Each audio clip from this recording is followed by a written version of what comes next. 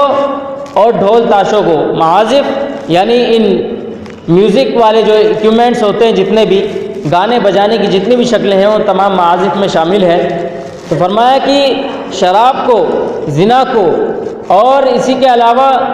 چونکہ ریشم جو ہے مردوں کے لیے حرام ہے، وہ بھی وہ اس کو حلال کر لیں گے، اور اس میوزک کو بھی، اس گانے بجانے کو بھی وہ حلال شمار کرنے لگیں گے۔ آج ہم دیکھتے ہیں کہ بہت سے علماء کرام نے فتوے دیے ہیں، مصر کے بہت سارے علماء کرام اور بھی ہیں جنہوں نے یہ فتویٰ دیا ہے کہ گانا وغیرہ سننا، میوزک سننا، اس میں کوئی حرج نہیں ہے۔ آج یہ حالات آ گئے، خود علماء کرام اس چیز کے فتوے دے رہے ہیں کہ یہ چیز جائز ہے۔ تو یہ بالکل اس حدیث کی جو ہے پیشین گوئی صحیح ثابت ہو رہی ہے کہ خود مسلمان ایک حرام چیز کو حلال قرار دے رہا ہے، اور جس چیز کو اللہ رب العالمین نے صراحت کے ساتھ منع کیا ہے، اور اللہ کے نبی صلی اللہ علیہ وسلم نے اس کی قباحت اور اس کی برائی کو اور اس سے ہونے والے نقصان کو امت سے آگاہ کیا ہے، اس چیز کو وہ جائز قرار دے رہے ہیں چند لولی لنگڑی دلائل کے ذریعے سے، اور لوگوں کو گمراہ کر رہے ہیں۔ باقی جب عالم ایک دروازہ کھول لیتا ہے تو عوام جو ہے اس سے آگے کا کام کرنا شروع کر دیتے ہیں۔ اب ایک جائز یعنی ہلکا سا میوزک سننے کی بھی اگر اجازت مل گئی تو وہ تمام چیزوں کو جائز سمجھ لیں گے، تو لہذا یہ جائز سمجھتے ہوئے آج کل یہ سب کام ہو رہے ہیں۔ اللہ رب العالمین اس چیز سے ہم لوگوں کو محفوظ فرمائے، کیونکہ یہ صراحتاً حرام ہے۔ اس حدیث سے معلوم ہوتا ہے اللہ کے نبی صلی اللہ علیہ وسلم نے 4 بڑی چیزیں جو حرام ہیں ان کو کہا کہ اس کو حلال کر لیں گے۔ حرام تھی تبھی تو کہا کہ حلال کر لیں گے، اگر حلال ہوتی تو کیوں کہتے؟ جو چیز حلال ہے تو اس کو کہنے کی کیا ضرورت ہے کہ حلال کر لیں گے؟ حرام تھی، منع کی گئی تھی شریعت کے اندر، جس طرح کے شراب ہے، زناکاری ہے، بدکاری ہے، اور ریشم پہننا مردوں کے لیے صراحتاً کے ساتھ حرام ہے۔ اسی طریقے سے موسیقی، گانا بجانا اور میوزک سننا، ڈھول تماشے، جس طرح کی بھی جو بھی چیزیں ہوتی ہیں جو اللہ کے ذکر سے لوگوں کو غافل کر دیتی ہیں، وہ تمام چیزیں حرام ہیں، جائز نہیں ہیں۔ تو اللہ کے نبی نے اسی لیے کہا کہ وہ اس چیز کو حلال کر لیں گے، اور بڑا برا زمانہ لوگوں پر آنے والا ہے۔ ایک اور حدیث اللہ کے نبی صلی اللہ علیہ وسلم نے فرمایا، ابو مالک اشعری راوی حدیث ہے، فرماتے ہیں لا يشربن اناس من امتی الخمر ويسمونها بغیر اسمها، ایک زمانہ ایسا بھی آنے والا ہے کہ لوگ، میری امت کے لوگ ہی شراب پینے لگیں گے، لا يشربن الخمر، شراب پینے لگیں گے، ويسمونها بغیر اسمها، اور وہ اس کا کوئی اور نام رکھ لیں گے، یعنی شراب کو شراب نہیں کہیں گے، وہ یہ نہیں کہیں گے میں شراب پی رہا ہوں، وہ کہیں گے وائن پی رہا ہوں، میں بیئر پی رہا ہوں، یہ ہے اور وہ ہے، یہ ٹھنڈی بیئر ہے، یہ انگریزی ہے، یہ وہ الگ الگ نام اس چیز کے رکھ لیں گے،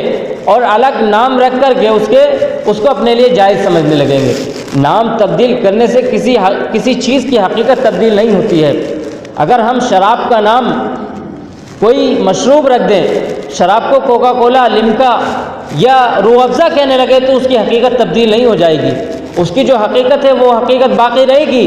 شراب میں نشہ ہوتا ہے تو نشہ باقی رہے گا، نام تبدیل کرنے سے کچھ نہیں ہوتا ہے۔ اگر کوئی مشرک اور بدعتی اپنے آپ کو موحد کہنے لگے تو اس کے کہنے سے وہ چیز بدل نہیں جاتی ہے، جو اس کی حقیقت ہے وہ حقیقت باقی رہے گی، اور اس کا جو انجام ہوگا وہ اس کی حقیقت کے اعتبار سے ہوگا، نہ کہ اس کے نام کے اعتبار سے ہوگا۔ اگر کوئی اپنا نام عبداللہ رکھتا ہے، اللہ کا بندہ رکھتا ہے، اور غیر اللہ کے سامنے جھک رہا ہے، تو اس کا مطلب وہ اپنی اس دعوے میں سچا نہیں ہے، وہ جھوٹ بول رہا ہے، وہ اللہ کا بندہ ہونے کے باوجود غیر اللہ کے سامنے جھک رہا ہے۔ اسی لیے اللہ کے نبی صلی اللہ علیہ وسلم نے فرمایا کہ ایک دور ایسا بھی آنے والا ہے کہ لوگ اس حد تک آگے بڑھ جائیں گے، اللہ کی حدود کو پامال کرنے لگیں گے کہ وہ شراب کا نام بدل دیں گے۔ اور آگے فرمایا یوزف علی رؤوسہم بالمعازف والمغنیات، اور ان کے سروں پر ڈھول تاشے اور مغنیات، گانا بجانے والی، گانے والیاں، گلوکار، ادائیے، گانے والیاں، سنگر جو ہوتے ہیں، ان کو کہتے ہیں مغنیات۔ اللہ کے نبی نے فرمایا کہ ان کے سروں پر جو ہے ڈھول بجائے جائیں گے، میوزک بجائے جائیں گے، اور گانے والیاں ان کے سروں پر گائیں گی۔ ایسا دور بھی آنے والا ہے، یعنی یہ سب کام جو ہے مسلمان ہی خود کریں گے۔ آج ہم اپنے معاشرے کا جائزہ لے سکتے ہیں، ہندوستان اور ہندوستان کے باہر جتنے بھی مسلم ممالک ہیں، سب جگہ یہ کام جو ہے بڑے زور و شور کے ساتھ ہو رہے ہیں، سب شیطانی کاموں میں ملوث ہو رہے ہیں۔ اب اس کا انجام کیا ہوگا؟ اللہ رب العالمین دنیا میں ہی ان کو کیا انجام دکھائے گا؟ یخسف اللہ بہم الارض، اللہ رب العالمین ان کو زمین کے ساتھ اندر دھسا دے گا۔ یعنی زمین، آپ یوٹیوب پہ بہت ساری اس طرح کی کلپس موجود ہیں جہاں دکھایا گیا کہ گانا بج رہا تھا، ڈھول تماشے ہو رہے تھے، بالکل سنگر جو ہے گا رہی تھی اور لوگ سن رہے تھے، مست تھے بالکل، لیکن کیا ہوا؟ وہ زمین کے ساتھ اسی وقت زمین میں دھسا دیے گئے، کہیں سے چھت گر پڑی، کہیں لوگ مر گئے، دھکا مکی میں کتنی جانیں چلی گئیں۔ تو ایسے لوگ کی اللہ کوئی پرواہ نہیں، جس کو اللہ کی حدود پامال کرنے کی پرواہ نہیں ہے تو اللہ کو بھی ایسے شخص کی کیا پرواہ ہے؟ اللہ تعالیٰ کہتا ہے، اللہ کے نبی فرماتے ہیں یخسف اللہ بہم الارض، زمین کے ساتھ اللہ ان کو دھسا دے گا، وَيَجْعَلُ مِنْهُ الْقِرَدَةَ وَالْخَنَازِيرَ، اور ان میں سے کچھ لوگوں کو بندر اور سور کی شکل میں بنا دے گا، ان کی شکلیں بگاڑ دے گا، ان کی شکلیں بندروں کی طرح بنا دے گا، یہ سوروں کے خنزیر کی طرح ان کی شکلیں اللہ رب العالمین بنا دے گا۔ یہ سنن ابن ماجہ کی روایت ہے جس کو علامہ البانی نے صحیح قرار دیا ہے۔ تو اس میں آپ دیکھیے کتنا خطرناک جرم ہے، کتنا خطرناک گناہ ہے، کتنا حرام کام جو ہے حلال کر لیتا ہے انسان، تو اس کے بعد کیا ہوتا ہے؟ اللہ کے نبی صلی اللہ علیہ وسلم نے فرمایا کہ ان کو اللہ رب العالمین اس قدر سزا دے گا، جو آخرت کی سزا ہے وہ تو ہے، لیکن دنیا کے اندر بھی ان کو تازیان عبرت بنا دے گا۔ باقی لوگوں کے لیے وہ عبرت کا نشان ہو جائیں گے، باقی لوگوں کے لیے وہ سمجھنے کے لیے ایک بڑی نشانی بن جائیں گے، وہ عبرت کا نشان بن جائیں گے کہ ان کو اللہ تعالیٰ یا تو دھسا دے گا یا ان کی شکلوں کو بگاڑ دے گا، بندر کی یا خنزیر کی شکل ان کو میں کر دے گا۔ ایک اور روایت اسی تعلق سے، حضرت سہل بن سعد الساعدی رضی اللہ تعالیٰ عنہ راوی حدیث ہے، اللہ کے نبی صلی اللہ علیہ وسلم فرماتے ہیں سَيَكُونُ فِي آخِرِ الزَّمَانِ خَسْفٌ وَقَذْفٌ وَمَسْخٌ، اللہ کے نبی نے فرمایا آخری زمانہ ایسا آنے والا ہے جس زمانے کے اندر خسف وقذف ومسخ، اللہ تعالیٰ زمینوں کو دھسائے گا، ان پر پتھروں کی بارش کرے گا لوگوں پر، ومسخ، اور چہروں کو بگاڑ دے گا۔ قیلا، پوچھا صحابہ کرام نے کتنا خطرناک زمانہ آئے گا تو کیا حالات ہوں گے؟ ومتى ذالک یا رسول اللہ، صحابہ کرام تڑپ گئے، پریشان ہو گئے کہ اس طرح کے حالات، پتھروں کی بارش آسمان سے ہونے لگے، زمین دھسا دی جائے اور لوگوں کی شکلیں بگاڑ دی جائیں، جو یہودیوں کے ساتھ اللہ رب العالمین نے کیا، بالکل وہی شکل ہے اور وہی کام بھی ہے۔ یہودیوں نے کیا کیا تھا؟ ان کے پاس تورات موجود تھی، موسیٰ علیہ السلام آئے تھے، ان کے پاس کتابیں موجود تھی، علم والے تھے وہ لوگ، لیکن علم ہونے کے باوجود اللہ نے جب ان کو مچھلی کا شکار کرنے سے منع کیا سنیچر کے دن، لیکن انہوں نے کیا، جتنے بھی کام تھے انہوں نے کیے، اور جو اپنی منمانی ان لوگوں نے کی اور اپنی طرف سے شریعت کو تبدیل کر دیا ایک کتاب موجود ہونے کے باوجود۔ اسی طرح کے ہماری امت کے اندر حالات ہیں، قرآن کریم موجود ہے، صحیح احادیث کے مجموعے موجود ہیں، لیکن اس کے باوجود ہم اپنی منمانی میں لگے ہوئے ہیں، جو ہمیں سمجھ میں آتا ہے وہ کرتے ہیں، جو اچھا نہیں لگتا وہ نہیں کرتے ہیں، شیطان کے چنگل میں ہم لوگ پھنسے ہوئے ہیں۔ بالکل وہی حالات ہیں جو یہودیوں کے ساتھ تھے، اور وہی چیزیں جو انجام ان کا ہوا تھا، اللہ رب العالمین نے ان کو ان کی شکلیں بگاڑ دی تھی، سور اور بندر کی شکل میں ان کو بنا دیا تھا، اور وہی چیز اللہ کے نبی فرما رہے ہیں کہ ایسا ہوگا کہ ان کی شکلیں بگاڑ دی جائیں گی، ان کو دھسا دیا جائے گا۔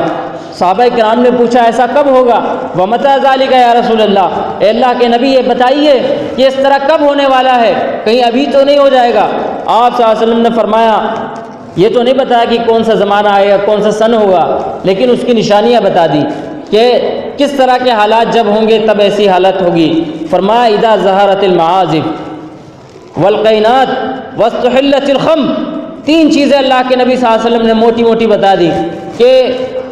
جرم تو عام ہو جائے گا، لیکن تین چیزیں بھی خاص طور سے ظاہر ہو جائیں گی۔ اذا ظہرت المعازف، جب ڈھول تاشے، یہ گانے اور باجے، یہ میوزک، یہ ڈی جے، یہ سب عام ہو جائیں گے۔ ظہارہ کا مطلب ایک تو یہ ہوتا ہے عام ہونا،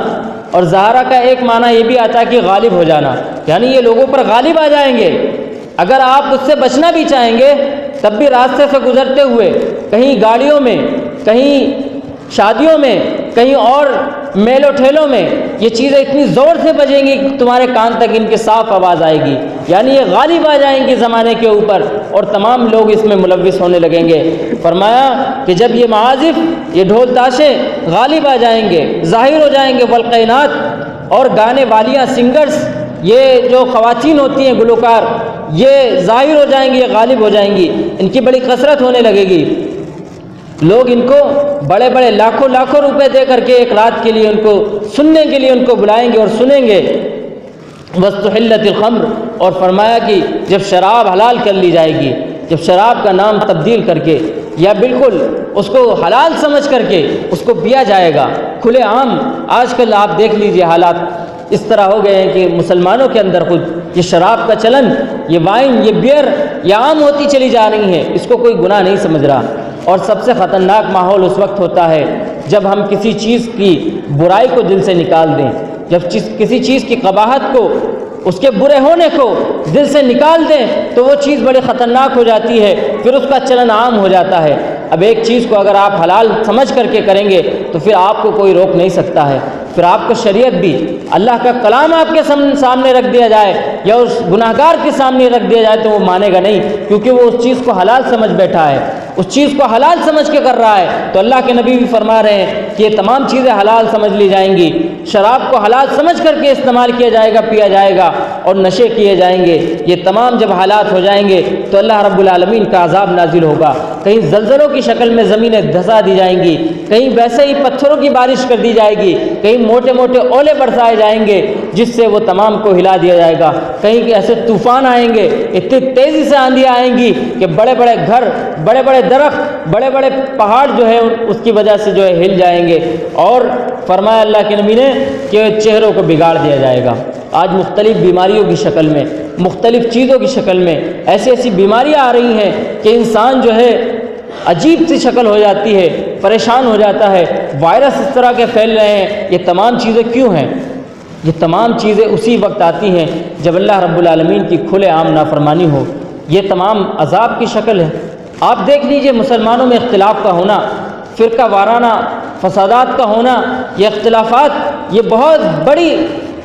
بڑا ایک عذاب ہوتا ہے کہ انسان بھائی بھائی سے کٹا ہوا ہے، کوئی ایک دوسرے کی مدد کے لیے تیار نہیں ہے۔ آپ دیکھ رہے ہیں کہ فلاں شخص بیمار ہے، میرا پڑوسی بیمار ہے، لیکن اس کے لیے کوئی جانے کے لیے تیار نہیں ہے۔ کسی شخص کو پیسوں کی بہت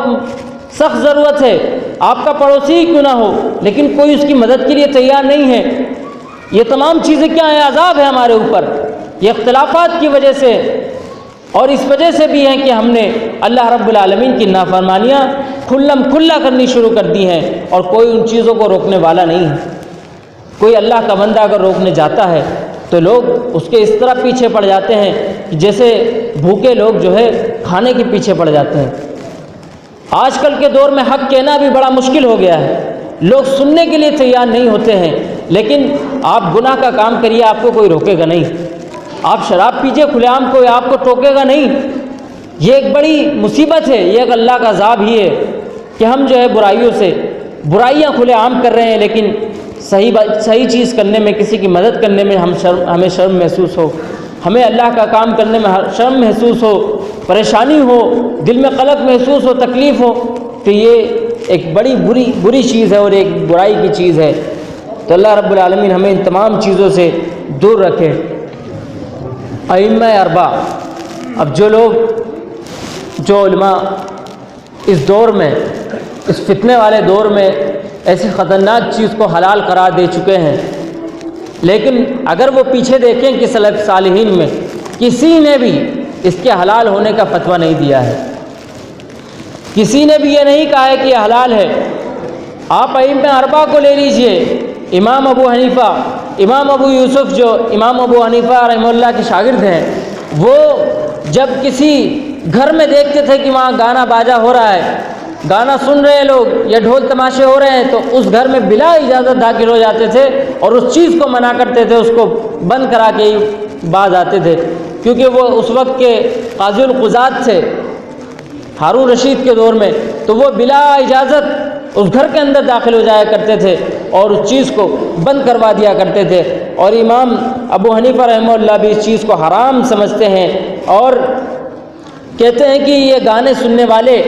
اور گانے گانے والے یہ تمام لوگ فاسق و فاجر ہیں۔ یہ کیا ہیں؟ اللہ کے حکم سے حکم عدولی کرنے والے۔ فاسق اس شخص کو کہتے ہیں جو اللہ کے حکم سے نکل گیا ہو،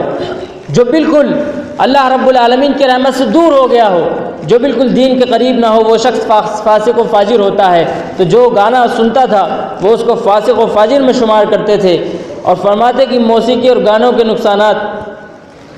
کیا ہیں کہ موسیقی دل میں نفاق پیدا کرتی ہے۔ منافقین جو اللہ کے نبی کے دور میں تھے وہ کیا تھے کہ دل میں چور جن لوگوں کے ہوتا ہے ان کو نفاق کہتے ہیں، منافق کہتے ہیں، یعنی ظاہراً تو اسلام کا دعویٰ کرنا لیکن دل کے اندر شرک اور کفر سے محبت، مشرکوں سے محبت، کافروں سے محبت، اور ظاہراً وہ ظاہر کیا کرتے ہیں کہ ہم اسلام والے ہیں، ہم نماز پڑھتے ہیں، ہم روزہ رکھتے ہیں، وہ بھی یہ سب کرتے تھے۔ اور یہ جو ہوتا ہے موسیقی جو ہوتی ہے، یہ گانے ہوتے ہیں، یہ میوزک، یہ ڈی جے وغیرہ دل کے اندر نفاق پیدا کرتے ہیں۔ نفاق کس طرح سے؟ یعنی اللہ رب العالمین کے حکم سے وہ نکل جاتے ہیں، ان کے دل میں بالکل بھی ایمان جو ہے باقی نہیں رہتا ہے، کیونکہ جس طرح سے انسان سنتا رہتا ہے موسیقی کو، وہ شیطان کے چنگل میں جکڑتا چلا جاتا ہے، وہ پھر بالکل غافل ہوتا چلا جاتا ہے۔ اذان کی آواز آتی تو ہے لیکن دل تک نہیں اترتی ہے، وہ اذان کی آواز بھی نہیں سننا چاہتا، مسجد کو نہیں آنا چاہتا ہے، قرآن نہیں پڑھنا چاہتا ہے، وہ تمام چیزوں کو فالتو و بیکار سمجھتا ہے، اور موسیقی کو سمجھتا ہے کہ یہ بہت اچھی چیز ہے، یہ سرور کی چیز ہے، یہ بہت اچھا ٹائم پاس ہے۔ تو اس وجہ سے ایک مسلمان بھی اگر برابر موسیقی سنتا رہے تو نفاق اس کے دل میں پیدا ہو جائے گا۔ حضرت عبداللہ ابن مسعود رضی اللہ تعالیٰ عنہ بیان کرتے ہیں، فرماتے ہیں کہ الغنا ينبت النفاق فی القلب کما ينبت الماء والزرع۔ عبداللہ ابن مسعود جو مفسر بڑے صحابہ کرام میں ہیں، وہ فرماتے ہیں کہ غنا، موسیقی اور گانے یہ دل کے اندر اس طریقے سے نفاق پیدا کرتے ہیں جس طریقے سے پانی کھیتی کو پیدا کرتا ہے۔ یعنی جس طرح ایک آپ نے بیج ڈالا اور پانی آپ اس کو دیتے رہیں برابر، اس کی آپ سینچائی کرتے رہے تو وہ ایک بڑا پودا، بڑا درخت بن جائے گا۔ اسی طریقے سے جب آپ ایک بار گانا سنیں گے تو نفاق کا ایک بیج آپ کے دل میں پڑ جائے گا، دوبارہ سنیں گے تو وہ اور بڑا ہو جائے گا، حتیٰ کہ ایک حالات ایسے آ جائیں گے کہ آپ جو ہے بالکل دین سے غافل ہو جائیں گے، دین جو ہے آپ کے دلوں سے ختم ہو جائے گا، آپ کے ذہنوں سے وہ تمام چیزیں بالکل ختم ہو جائیں گی۔ تو یہ تمام باتیں تھیں جو گانے بجانے کے تعلق سے میں نے آپ کے سامنے عرض کی ہے۔ چونکہ یہ چیز بہت عام ہو چکی ہے، اور آج کل چھوٹے چھوٹے بچوں کے ہاتھوں میں موبائل ہے، اور وہ لے کے کیا کرتے ہیں، ان کو کچھ کام تھوڑی، وہ لے کر کے گانے سنتے ہیں، یا اسی طریقے سے فلمیں دیکھتے ہیں، ان تمام میں موسیقی، بنا موسیقی کے کوئی فلم نہیں چلتی۔ فلموں میں، میوزک، موویز میں، گانوں میں یہ تمام ڈھول تماشے ہوتے ہیں، اور بے حیائی کی، فحش کی چیزیں ہوتی ہیں، برہنہ عورتیں جو ہیں آتی ہیں اور جوانوں کے جذبات کو بھڑکانے کا کام کرتی ہیں۔ یہ ایک معاشرے کو تباہ کرنے کا بہت بڑا آلہ آج کل بن چکا ہے، اور یہودیوں کی یہی سازش ہے کہ ان تمام چیزوں کو عام کیا جائے، اور موبائل کے ذریعے سے، انٹرنیٹ کے ذریعے سے، کمپیوٹر کے ذریعے سے یہ تمام چیزیں اس طریقے سے پھیلتی جا رہی ہیں جیسے جنگل میں آگ پھیلتی ہے۔ یہ تمام چیزیں بالکل معاشرے کو اپنے چپیٹ میں لیتی چلی جا رہی ہیں۔ آپ دیکھیے کہ کس طریقے سے اللہ کے نبی صلی اللہ علیہ وسلم نے اس چیزوں سے روکا ہے، اور اس کی قباحت بیان کی ہے کہ اللہ رب العالمین اس قدر ناراض ہوتا ہے، اس قدر اللہ رب العالمین کا غضب اس چیز پر ہوتا ہے کہ وہ زمینوں کو دھسا دیتا ہے۔ اس وقت ایسا جب ہوتا ہے جب اللہ کو لوگوں کی پرواہ نہیں ہوتی ہے، کیونکہ جب جو اللہ کا ہو گیا اللہ بھی اس کا ہو جاتا ہے، اور جو اللہ سے غافل ہوتا ہے تو اللہ کا ذمہ، اللہ کی رحمت، اللہ کی حفاظت بھی اس سے ختم ہو جاتی ہے۔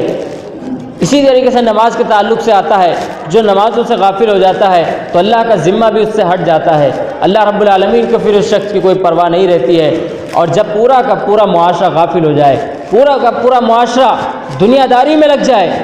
گانوں بجانوں میں لگ جائے، منورنجن میں لگ جائے، اور اللہ کے راستے کو بھول جائے، ختم کر دے اس چیز کو، تو اللہ رب العالمین بھی ان کو ختم کر دیتا ہے، اور ایک ایسی قوم اللہ رب العالمین پھر پیدا کرتا ہے جو اللہ رب العالمین کے راستے پر چلے۔ تو لہٰذا ضرورت اس بات کی ہے کہ ہم سے جو بھی گناہ ہوتے ہیں اللہ رب العالمین سے ان کی بخشش کا سوال کریں۔ اللہ رب العالمین جانے انجانے میں جو بھی گناہ ہوئے ہیں، جو بھی لغزشیں ہوئی ہیں، اللہ تعالیٰ ان کو